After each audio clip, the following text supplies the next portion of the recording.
নমস্কার বন্ধুরা, আজ আমি বানিয়ে ফেললাম শুক্তো। তার জন্য সবজি কেটে নিয়েছিলাম আলু, রাঙা আলু, সজনের ডাঁটা, উচ্ছে, গাজর, বেগুন, কাঁচকলা, পেঁপে সব এক সাইজের কেটে নেব। তারপরে কড়াইতে তেল দিয়ে বড়িগুলো ভেজে তুলে নেব। তারপর এক এক করে সব সবজিগুলো ভেজে নেব। সবজিগুলো সব আলাদা আলাদা করে ভেজে নিলে সবজিগুলো গলেও যাবে না, আবার রান্নাটাও তাড়াতাড়ি হয়ে যাবে।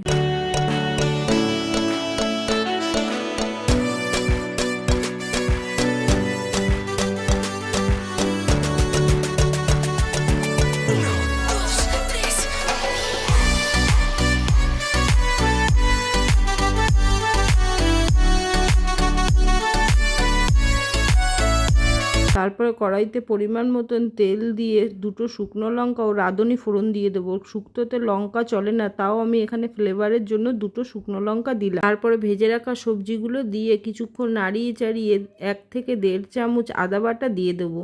আর একটু সামান্য হলুদ দিয়ে দেব। হলুদটা সবজির সাথে মিশে গেলে তার মধ্যে দিয়ে দেব সর্ষে পোস্ত বাটা ও স্বাদ অনুযায়ী লবণ।